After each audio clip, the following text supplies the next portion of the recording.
इत्तेहाद town रायवन में आजादी का जश्न, आसमान रंगो नूर से नहा गया। आसमान पर आतिशबाजी के दिल मोह लेने वाले मनाजिर।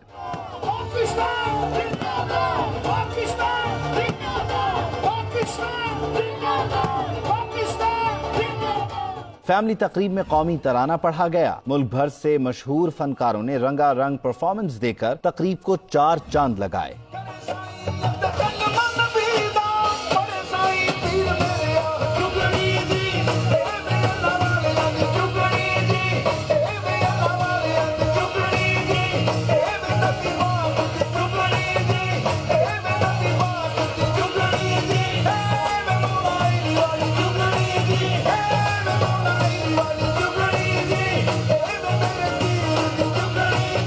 लाहौर की बेहतरीन लोकेशन इत्तेहाद टाउन में शहरी जश्न आज़ादी की शानदार तकरीब में शिरकत करके खूब महजूज हुए।